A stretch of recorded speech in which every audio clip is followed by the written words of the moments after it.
Yeah, we're recording. All right. Okay. Right. Ready to go? Oh, you're not doing that. I am. Good lads. That's what's on. Hi, my name's Harrison, I'm Joe. I'm Lucy. I'm Elliot. I'm Daniel. and we are WANT2WORK UK. We are 15 minutes. the Counting down. unemployment agency. So what is our focus area? It's unemployment, and unemployment is basically for the unemployed people who are of working age who are without work and have taken specific steps to find work. So the unemployment is measured by the unemployment rate, and the fact about unemployment for you is 3.5% of people who are able to work in the UK are unemployed. Why? So employment doesn't have to be a challenge. It can offer more benefits than just monetary value. It can offer an individual purpose. It can offer relationships through colleagues and so on. So we made a mind map of the potential solutions for unemployment.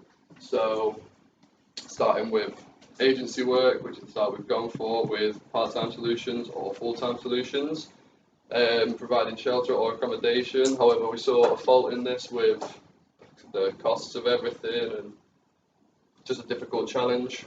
So we thought of outsourcing our clients.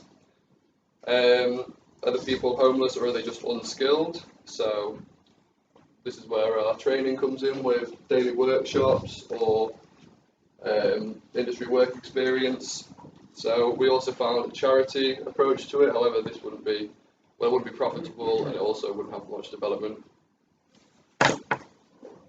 So key points to take from this is we would do a skills workshop for people to develop themselves, certification for advancement in careers, education and tuition, CV and LinkedIn support, specialists as growth continues. So for example, getting into catering or something, you'd need specific training. And we're more than just an agency, we offer a career and also purpose, individual assistance.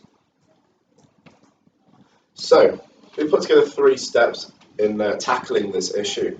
The first step, we're going to reach out to Yorkshire charity Simon on the Streets to provide a bed and food for those that are homeless. A large majority of the people who are unemployed in the UK are actually homeless. This is one of the largest target audience to attack.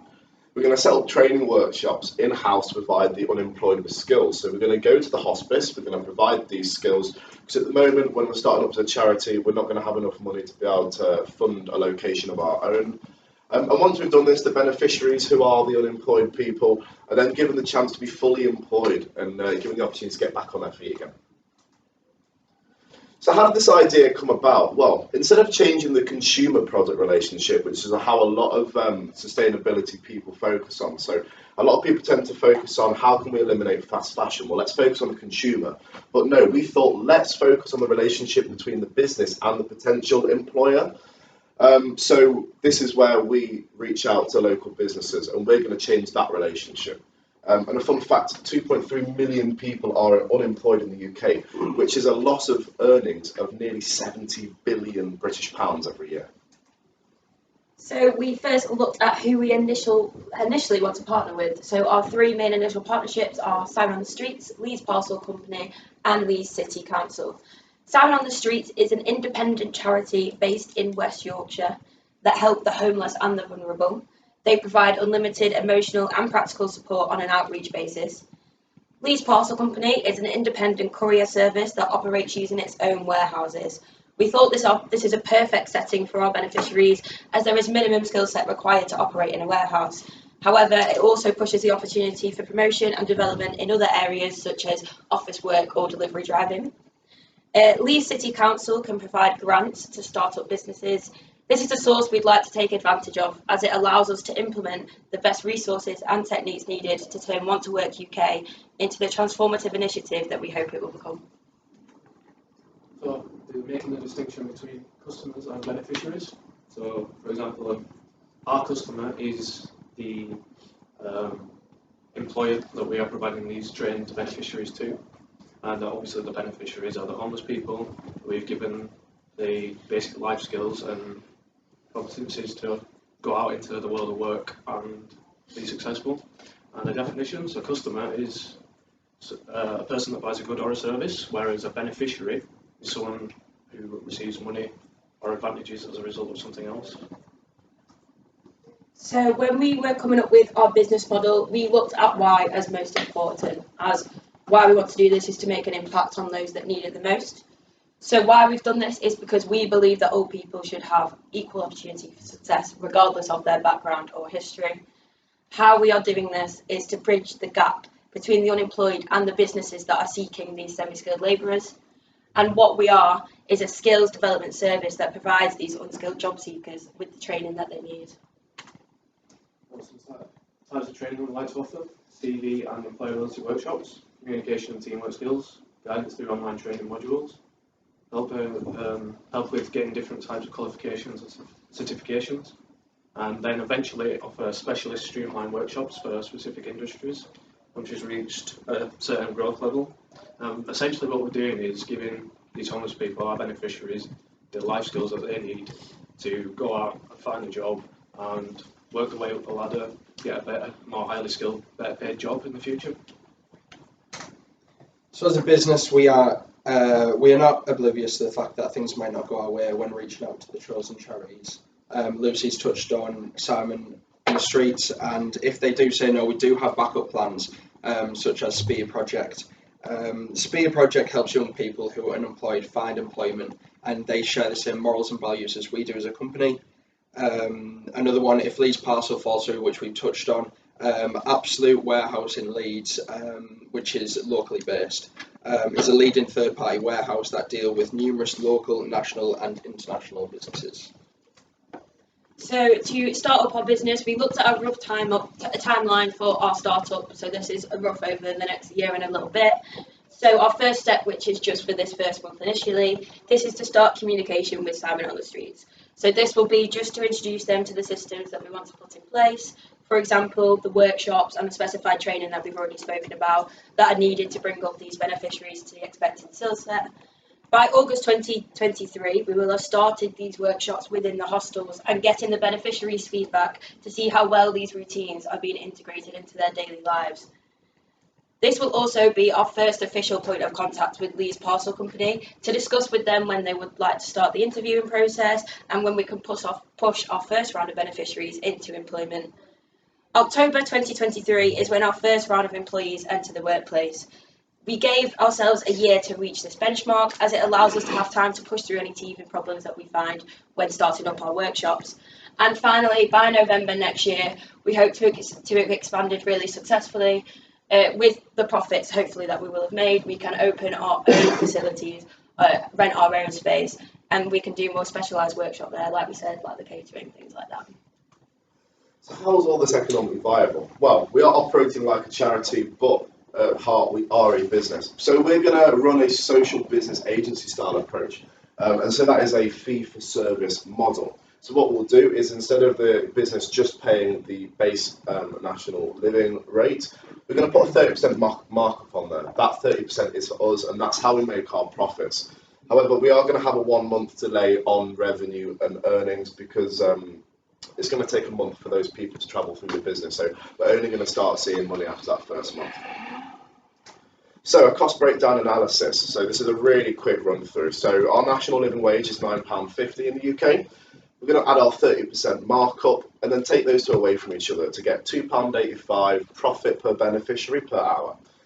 On a 40-hour working week, that's going to average about £114 per person per week as profit and £456 per beneficiary per month profit. Now, businesses, they all come with their costs. So our startup capital is going to be £10,000. This is going to be sourced through the Leeds Beckett Grant Trust for startup businesses. Our wages, we're all going to work 1 day a week, Monday to Friday, and we're all going to take home £200 each. That works out £1,000 a week or £4,000 a month. Rent's going up these days, that's £500 a week or £2,000 a month just for a small office space, no bigger than this room. Bills are £125 a week or £500 a month, which brings our total monthly cost to £6,500. Now that sounds a lot, so we figured, well, how much is it going to cost us to break even? So we divided those two numbers together to give us 15 beneficiaries. Now we're targeting 30 beneficiaries per month, which is 30 people coming into our business, getting trained, and then moving on to industry after that. So every single month we're going to have an additional 30 beneficiaries. So our monthly revenue sits just below 14,000 and our monthly profit sits just above 7. So the big question is, what direct impact does Want2WORK UK have on society and the local area? Well, UK unemployment rate is currently at 3.5%, and worryingly, unemployment rate in Leeds is 5.2%. Unemployment in Leeds has risen 1.1% since 2021. The key fact to take away here is that unemployment rate in Leeds is nearly 2% higher than the national rate. This is something we aim to directly affect, and the key objective here is at least match the national rate. Another thing we want to impact is we want to put forward a clear pathway to the unemployed. Want2WORK UK are implementing a clear and accessible pathway for our beneficiaries to access employment. Our business model allows the beneficiaries, employers and our business to be benefiting in a positive, social and ethical manner. So this is a genuine story we found, and as we're focusing on unemployment, we had to do some research around the struggles people face directly in Leeds. So meet James, he's 26, and he spoke out about his living struggles after his mother tragically lost her battle with cancer. James was unable to remain on his mother's tenancy as he couldn't afford it, and went from bad to worse after handing an eviction notice. We as a business, Want2WORK UK, aim to help people like James, giving disadvantaged people an equal chance at employment. So this is Parcel Company Leeds, a business we'd like to partner with in the future. They're an independent courier of packages and pallets, and their core business is collect and deliver parcels, obviously, and this creates warehouse jobs and things of that nature, which will be perfect for our beneficiaries as a start-off job, especially in holiday periods like Black Friday, Christmas, that sort of thing. Warehouses and couriers always need extra drivers, extra people to package their products. Social media campaigns, very important in this day and age. It's one of the easiest ways to reach a very large number of people. So we've set up our own Instagram account, Want2WORK UK. We felt Instagram will suit our business best, as we feel like Facebook is for a slightly older audience, and we want to make sure we reach the widest demographic possible, as Instagram is the second largest social media platform in the world. Instagram also has unique marketing features that allow you to really focus on target audience, whether that be area, age, social demographic and other things like that. The aim of our Instagram account is to build relations with local charities, businesses and support group and help create a network around our business.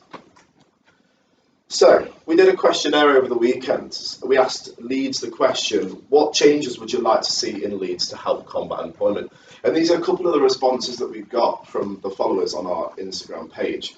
So some people said they'd like to see more focus and support groups to help build working relationships in Leeds. Other people said the government should be more proactive in increasing opportunities, and that's something we're going to work with them to achieve. Someone else said more government funding for organisations that are making a difference to the underprivileged. So like us, we are getting funding from the UK government to help push forward our agenda. And one of the ones that we felt impacted us the most was creating a separate entity that reaches out to the unemployed, that actively helps them find paid work. And initially, that is what we're trying to encompass as a business. So thank you very much for listening, and we welcome any questions. Thank you very much. Thank you. Great, wow, right on time. My timer didn't even go off, or maybe it didn't work. I'm not quite sure. Guys, do you have any questions? Any questions? Don't worry about it. Just ask anything you didn't understand or you'd like to know more about, anything you liked. Did you like anything? All right, so people liked the presentation, but I expected to hear that. And now, anything you'd like to see clarified, perhaps? As you said, there is a lot of homeless people in Leeds. How are you going to control maybe the amount of demand you might get? So we will first establish connection with our charity, Simon on the Streets, and we're going to say it's up to you to give us that 30 people pool, and that's going to be our initial pool. We're only going to take on 30 people a week, because at the moment, we are all working full-time jobs, so it's going to be a 1 day a week per person kind of thing. So we're going to control it in the fact that the charity picks who they feel will be best for our programme, and then we'll work those through, and eventually, we'll have an opportunity to take on more people after that. Anyone else? That'd be crazy. See, we don't want me to start with questions because I'll never finish. I have lots of questions, but that's why I want to give the opportunity to colleagues first to go first if they had any burning desire to ask a question. No. So just remind me, you're doing this is like a proposal. You're doing then another piece of work that's going to build on this. Is that correct? Yeah, this is just our. So we're all writing a written piece after this, so it should be a personal report. So Individual, right? Yeah, so this is like a simple business model, isn't it? We came up with. Yeah. It helps us sort of break the ground in sort of the area that we want to look into as a group. So then when we go off on our own, it helps us to sort of focus on our own individual projects. And they might be separate to this one. They could be if we chose, but obviously, we chose to look at unemployment. So now that's our area, like our professional area. Lovely. And that makes it easier for us to then follow on. Fantastic. And it's H6, right? The level you are. Yes. Yeah. Great.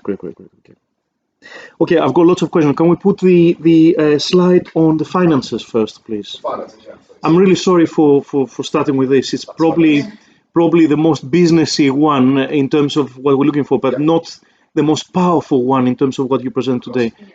What you presented is a really, really interesting idea. Very powerful message, clear vision. I like it very much. But I have some questions.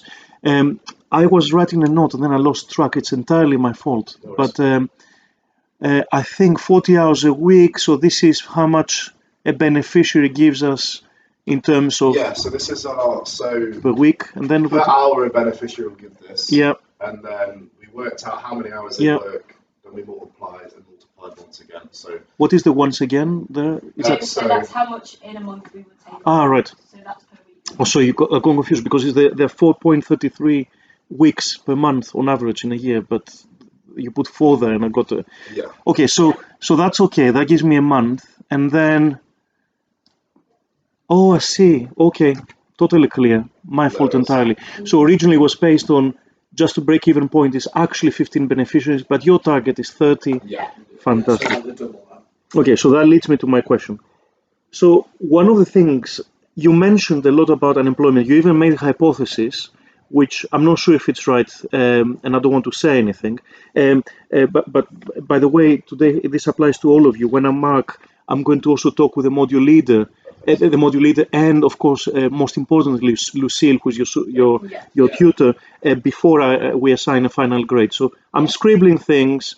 Things will go up or down, usually up, hopefully. But I'm trying to understand first. Now, you made a hypothesis, and you said there's lots of unemployed people in Leeds specifically. You focused on Leeds. It's good to have a focus. You even compared with the national, and you said, well, Leeds has a bigger problem than average. At the average of the UK, it would have been nice to also focus on UK cities and see as a city where Leeds ranks up. But already the messages are pretty clear. There seems to be a huge discrepancy. Fair enough. But you made a hypothesis. You said most unemployed people are homeless. You said something like that. I think probably that's not very accurate. It's probably the opposite. No, it is the other way around. Yeah, but we're focusing on that side of unemployability. Brilliant. And I think making that clear is important. I think that's very important. It's and it's very clear why you're taking that focus and you have that vision. Nothing wrong with it whatsoever. I would have expected to see a bit of data. Somebody asked a bit of data about that 30 there, 30 per month, right? Yeah.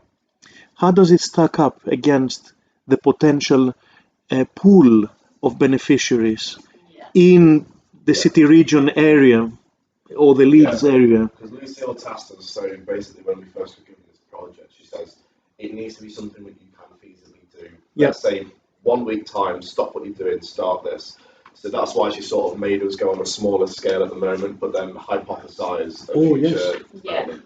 Nothing wrong with that. But what I'm saying is, are there 500 homeless people in LS1? Are there 3,000 homeless people in LS2? You know, what is the number? I have break down geographics. And what is the actual number of homeless people in Leeds? I have no idea. If there are 50, you solve the problem in 2 months, provided that. Leeds got a population of 500,000, 5% of the population is employed, so that works out about 10,000 people. unemployed, but what about homeless? So that's Yeah, and Try- obviously make a percentage of that unemployed rate. yeah, it'd be good to find out. But anyway, that's very good. Note, please, can we go to your vision slide, or even the second slide, the mind map? We might even go to. Yeah, because that was. So there's the key points in the mind map. Yeah. So initially, when I was listening to this, I thought 3-minute timer. I can go on forever. Don't worry. When we looked at this, I thought, are they using this as their evidence for justifying the gap? But no, I think can you tell me what you thought you're achieving with the mind map? So basically, it's the process that we went through at the start with identifying solutions. So the problem being unemployment, how do you solve it? It's quite a broad issue. So if you want to solve unemployment just as a base, the obvious thing is hiring people. Okay, how do you hire people? How do you make them hireable? So that's with industry work experience, that's how you hire them for more advanced jobs, or outsourcing, that's how they'd get hired. Agency work, another form, or then Okay, good. personal issues like are they homeless or are they just unskilled? So you've got a difference between somebody who's living on benefits and doesn't want, hasn't got the skills to get a specific type of job, or is somebody not got we'll say like you've not got an address, you can't get bank, you haven't got a bank, you can't get paid, you can't get a job. So there's a difference between is it skills or is it limitations? Yeah, that's good. So you try to map the area of the problem Yeah. and trying to see where you fit in terms So this of. is sort of like where we were thinking, how many different ways could we solve this problem, but which way is going to work best with our agency solution? And so that's when we then narrowed down, and if Joe skips to the next one, we then narrowed down from all this to the key areas that we were going to focus on from that sort of mind map. So that was just showing like our thinking process and like the process that we went through and all the areas that we explored before we then landed on this specific problem. And very good. And can I ask what sources did you use to kind of create this mind map? And then obviously you ended up with this, which is good. But what sources did you create to? So a lot of different business models. So we said. I mean, in terms of the mind map, what sources did you use to understand homelessness? Well, I think a lot You see what I mean? Yeah. A bit of general knowledge, really, the base of it, really. So, if you were homeless, there's a general consensus that you can't really get a job because you've not got specific things or you've not got access to certain. Okay. things. Ideating. Yeah, there's high barriers, isn't there? Yeah, the limitations to actually getting a start at all is something that we're looking to help with as well. Alongside, okay, we'll give you an identity, purpose, and whatnot, but then we can also give you the skills to keep going from there. Good. Then I noted this. Your vision is about the end user, the homeless person, giving them a transition. You see what I mean?